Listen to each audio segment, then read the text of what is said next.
तीन फ्रेंड्स मिलकर एक अफवाह फैलवाते हैं, पर प्रॉब्लम तब आई जब इनके अफवाह की वजह से एक लड़की का मर्डर हो गया था। अब क्या सच था क्या झूठ था, ये हम आज की हमारी मूवी गॉसिप ये 2000 की एक मिस्ट्री हॉलीवुड मूवी में देखेंगे।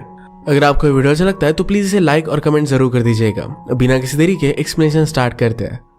मूवी स्टार्ट होती है और हम हमारी मेन कैरेक्टर कैथी को लाइब्रेरी में देख सकते हैं। बुक में उसके फ्रेंड जिसका नाम था डेरेक उसके लिए कुछ नोट्स रखे थे। इस नोट्स में लिखा था कि आज पार्टी है, तुम्हें आना चाहिए, तुम ऑलरेडी लेट हो चुके हो। कैथी ने उसकी बात मान ली और वो पार्टी में आ गई। हम देख सकते हैं कि कैथी, डेरेक और ट्रेविस ये तीनों बेस्ट फ्रेंड थे। ट्रेविस को एक लड़की पसंद आई पर उसमें उतना ज्यादा कॉन्फिडेंस नहीं था। कैथी ने कहा कि तुम एक आर्टिस्ट हो, लोगों से बहुत ही अच्छे से बात करते हो, अच्छे से उन्हें ट्रीट करते हो, जाकर उस लड़की के साथ तुम्हें बात करनी चाहिए। ट्रेविस उसकी बात मानकर उसे अप्रोच करता है। बारटेंडर ने कहा कि तुम्हारा फ्रेंड बहुत ही अजीब है। डायरेक्ट कोई बात अच्छी नहीं लगती, पर बारटेंडर का मजा लेने का वो डिसाइड करता है। उसने कहा कि ट्रेविस एक्चुअल में एक पॉप स्टार का बेटा है, वो बहुत ही ज्यादा अमीर है।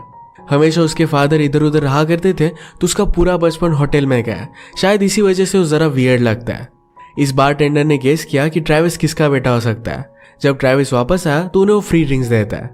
कैथी और डेरेक इस बात का बहुत मजा ले रहे थे। बाद में बार वालों को पता चल जाता है कि एक झूठ था और सबको बाहर निकाल दिया। ये तीनों फ्रेंड्स डायरेक्ट के हाउस में एक साथ ही रहते हैं। ट्रेविस को बुरा लगता है क्योंकि इस मंथ का रेंट वो दे नहीं पाया। डायरेक्ट उसे वैसे भी रेंट मांग नहीं रहा था। वो कहता है मेरे पास बहुत सारे पैसे हैं, मुझे जरूरत नहीं, इस वजह से तुम पे मत करना। ये तीनों कॉलेज में जर्नलिज्म पढ़ रहे थे। उनके प्रोफेसर लेक्चर में कह रहे थे कि रूमर क्या है और एक न्यूज क्या है, इसके बारे में डिफरेंस क्या होता है। अलग अलग लोगों ने ओपिनियन दिए पर डायरेक्ट कहता है कि ये सारी एक सेम ही चीज है। बोलने बोलने से बात फैलती है और उसी की बाद में न्यूज बन जाती है। एट द एंड ये चीजें कुछ भी ज्यादा मैटर नहीं करती। प्रोफेसर को ये बात उतनी ज्यादा अच्छी नहीं लगी थी। ये डिस्कस कर रहे थे कि अपने सेमेस्टर के प्रोजेक्ट में वो क्या करेंगे। कैथी को एक आइडिया आया कि हमें एक रूमर स्टार्ट करना चाहिए, देखते हैं कि कितनी दूर तक फैलता है। आज रात भी तीनों मिलकर पार्टी में जाते हैं। डायरेक्ट कैथी के साथ फ्लर्ट करना चाहता है पर कैथी उसे थोड़ा सा भी भाव नहीं देती। डेरेक की जिस भी लड़की के साथ रिलेशनशिप हुए उसके बाद उसने उसे छोड़ दिया था। कैथी उनमें से एक नहीं बनना चाहती थी। पार्टी में डेरेक को एक लड़की ने अप्रोच किया। उसने अपने क्लास में जो आंसर दिया था वो उसे बहुत ही अच्छा लगा था। कैथी बाहर फोटोज ले रही थी तो वहां पर एक बहुत ही अमीर लड़की अपने बॉयफ्रेंड के साथ आती है। इस लड़की का नाम था नेओमी। अंदर आने के बाद कैथी की फ्रेंड उसे कहती है कि मैंने सुना कि तुम और प्रोफेसर में कुछ ना कुछ तो चल रहा है। कैथी कहती कि ये सब बकवास है, तुमने किससे सुना। ये बात नेओमी ने कैथी के फ्रेंड को बताई थी तो उसे हेट करने लग गए। जिस लड़की ने डेरेक को अप्रोच किया था वो उसे किस कर रही थी। अचानक से डेरेक की नजर नाओमी पर पड़ती है। उसे इस तरीके से देख रहा था जैसे उसे जानता हो। इसके बाद इंटीमेट होने के लिए डेरेक उस लड़की के साथ एक रूम में चला जाता है। अचानक से उस लड़की की तबीयत जरा खराब हो गई तो डेरेक उसे हेल्प करता है। उसने कुछ आवाजें सुनी तो वहां पर नाओमी और उसका बॉयफ्रेंड था। नाओमी ड्रंक थी और उसका बॉयफ्रेंड उसके साथ इंटीमेट होने की कोशिश कर रहा था। वो उसे इसके लिए मना करती है। इनके बीच जो भी हुआ ये सारी चीजें डेरेक ने देख ली। नेओमी के बॉयफ्रेंड के चले जाने के बाद डेरेक उसे बहुत ही गुस्से से देख रहा था। पार्टी के बाद सब फ्रेंड्स मिले तो डेरेक कहता है कि हमें नेओमी के बारे में एक रूमर फैलानी चाहिए। वो कहता है कि हम लोगों को बताएंगे कि दोनों पार्टी में इंटीमेट हुए थे। ट्रेविस बहुत ही ज्यादा ड्रंक हो गया था तो उसे उठाकर वो रूम तक लेकर आते हैं। डेरेक फिर से कैथी के साथ फ्लर्ट करता है।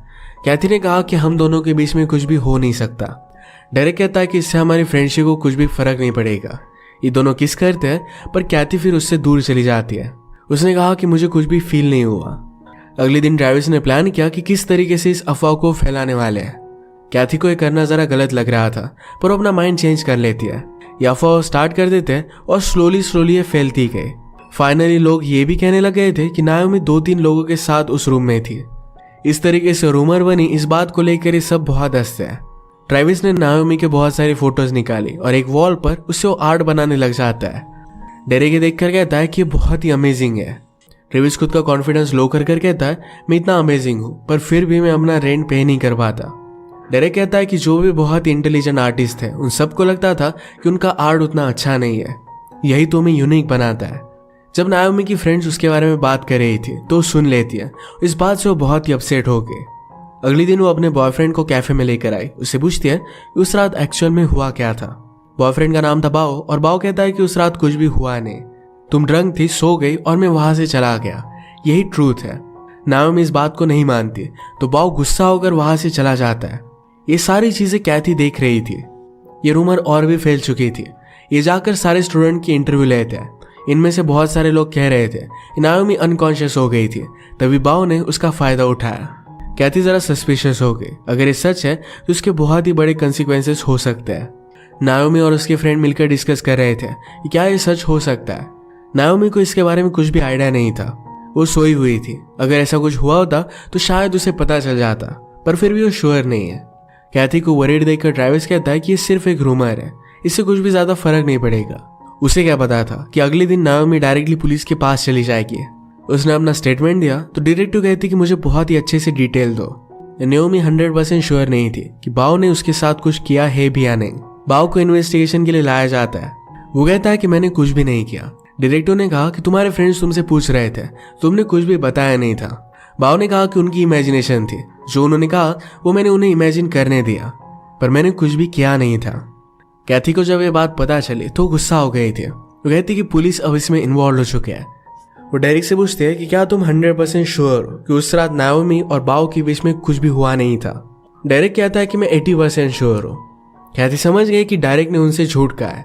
डेरिक कहता है कि जो भी हुआ इसमें हम इन्वॉल्व नहीं है, पुलिस जो करना होगा वो कर लेंगे। अगले दिन बाओ नाओमी को सॉरी कहने के लिए आया। नाओमी की फ्रेंड उसे मिलने देने के लिए रोक रही थी तो बाओ और उस फ्रेंड में ही झगड़ा हो जाता है। नाओमी और बाओ के सैंपल्स लेकर उन पर टेस्ट हुई थी, जिनमें कुछ भी कंक्लूजन आया नहीं था। नाओमी के पेरेंट्स बहुत ही रिच और इन्फ्लुएंशियल थे, तो इस वजह से पुलिस पर भी प्रेशर आ रहा था। पुलिस फिर से जाकर बाओ को अरेस्ट कर लेते हैं। रात में कैथी नाओमी को मिलने के लिए आई। कैथी उससे पूछती कि पार्टी में जो भी हुआ था क्या इस बात को लेकर तुम श्योर हो। नाओमी कहती कि तुम इस तरीके से यहाँ कैसे आए, तुम तो पहले मुझसे कभी भी बात नहीं करती थी। कैथी ने कहा कि तुमने मेरे बारे में एक रूमर फैलाई थी। नाओमी कहती कि ऐसा कुछ भी नहीं था। दोनों की मिसअंडरस्टैंडिंग खत्म हो गई तो ये बातें करने लग जाती है। नाओमी की सिटी से है, इसके बारे में कैथी को जब पता चला तो उसने कहा कि डेरिक भी वहीं से है। डेरिक का नाम सुनकर नाओमी बहुत ही ज्यादा डिस्टर्ब हो गई। वो कैथी को रूम से बाहर निकाल देती है। घर आकर कैथी ने डेरिक को कन्फ्रंट किया। वो कहती है कि तुम और नाओमी एक ही स्कूल में थे और तुम उसे जानते भी नहीं, इस तरीके से क्यों प्रिटेंड कर रहे हो। डेरिक ने कहा कि मैं एक्चुअल में उसे नहीं जानता था। कैथी कहती कि तुम्हारा नाम सुनकर डिस्टर्ब हो गई थी, ऐसा क्यों हुआ। डेरिक ने कहा कि मुझे बहुत सारी लड़कियां लाइक करती थी। नाओमी ने इस तरीके से बिहेव क्यों किया इसके बारे में मुझे नहीं पता। वो उसके करीब आ गया और कहता है कि मैं तुमसे कभी भी झूठ नहीं कहूंगा। ये दोनों फिर किस करते और इंटीमेट हो गए। सुबह होने पर भी नाओमी की बात कैथी के माइंड से जा नहीं रही थी। वो डायरेक्टली उसकी सिटी में आ गए। उसने उनकी स्कूल की ईयरबुक देखी। उसे पता चलता है कि डेरिक और नाओमी ये दोनों कपल थे। जाकर उस स्कूल के प्रिंसिपल से बात करती है। उसने पूछा कि नाओमी और डेरिक के बीच में क्या कुछ हुआ था। प्रिंसिपल उसे तुरंत स्कूल से बाहर निकाल देते हैं। ये बहुत ही सस्पिशियस था। वहां पर एक टीचर थी जो कैथी को कुछ बताना चाहती थी। बाहर आने के बाद कैथी ने उसे इंसिस्ट किया तो बताती कि रिच लोग उन्हें जो भी लगता है वो कर डालते हैं और बाद में उन्हें कुछ भी कॉन्सिक्वेंसेस भुगतने नहीं पड़ते। टीचर ने उसे बता दिया कि डेरिक ने नाओमी को जबरदस्ती की थी। डेरिक ने कैथी को झूठ बोला। इस बात से वो बहुत ही गुस्सा हो गए और उसे कन्फ्रंट कर दिया। डेरिक कहता है कि मैं और नाओमी एक दूसरे से बहुत प्यार करते थे। एक रात हम करीब आ गए और इंटीमेट हो गए। उसके बाद सुबह नाओमी ने सबसे कहा कि मैंने उसे जबरदस्ती की थी। वो एक छोटी बच्ची की तरह बिहेव कर रही थी। डेरिक कहता है कि नाओमी ने मेरी पूरी रेपुटेशन खराब कर दी। मेरे पेरेंट्स भी मुझसे बात नहीं करते। डेरिक ने नाओमी के खिलाफ जो रूमर फैलाए ये सिर्फ उसे एक बदला लेने का एक वे था। अगले दिन कैथी ने जाकर डिटेक्टिव से बात की। उसे सब कुछ सच सच बता दिया, पर डिटेक्टिव उसकी बात नहीं मानती। डिटेक्टिव को डेरिक ने ऑलरेडी बताया था कैथी और बाओ के बीच में रिलेशनशिप है, तो इस वजह से उसकी कोई भी बात वो मानने के लिए रेडी नहीं थी। इसके बाद कैथी ट्रैविस के पास आ गई। कहती है हमें सब कुछ सच सच बता देना चाहिए।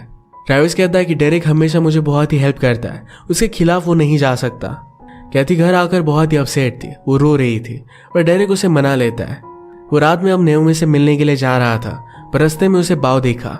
ये रूमर फैलाने की वजह से बाओ उस पर बहुत ही ज्यादा गुस्सा था, उसे वो बहुत मारता है।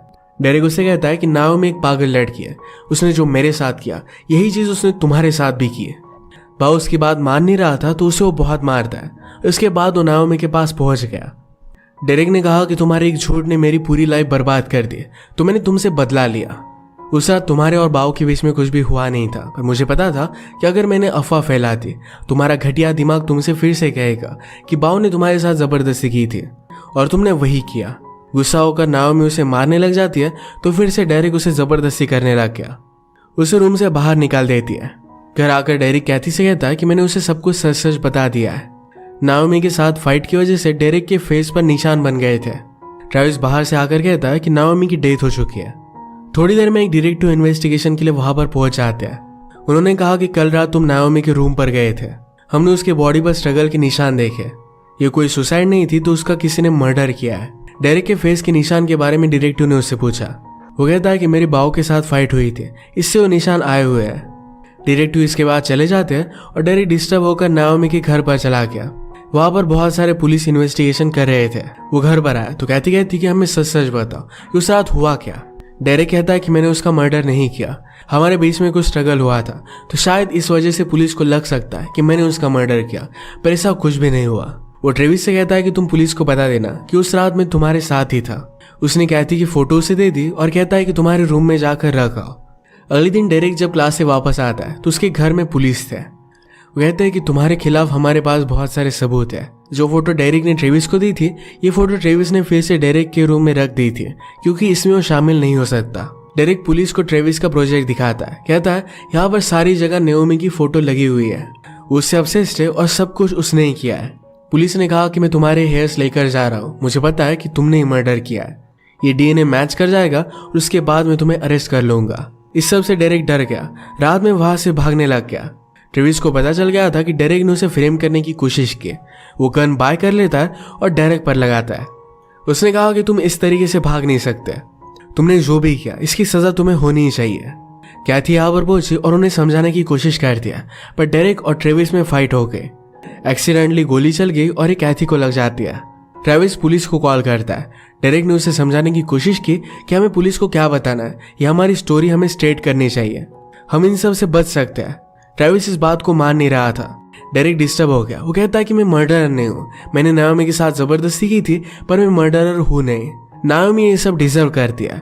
उसने जब ये सब बात बोली तो सारे पुलिस वहां पर पहुंच गए। ऊपर से नाओमी नीचे आती है, वो अब भी जिंदा थी। डेरेक से सच बुलवाने के लिए ये सब लोगों ने मिलकर प्लान किया था। सचमुच में डेरेक ने नाओमी के साथ जबरदस्ती की थी और ये बात अब सबको पता चल गई। उनके पास प्रूफ भी था। अब इसके बाद डेरेक को जेल हो जाएगी। डेरेक खुद को बचाने के लिए किसी को भी फ्रेम करने के लिए रेडी था, पर इसकी सजा उसे भुगतनी पड़ी। अगर आपको एक्सप्लेनेशन अच्छा लगता है तो प्लीज़ इसे लाइक और कमेंट जरूर कर दीजिएगा। मैं बहुत सारी मूवीज लेकर आते रहता हूँ, तो प्लीज़ चैनल को सब्सक्राइब कर दीजिए और बेल नोटिफिकेशन आइकॉन दबाना मत भूलिएगा। हम फिर से मिलेंगे और एक नई मूवी के साथ। तब तक के लिए थैंक यू और आप अपने आप का ख्याल रखिए।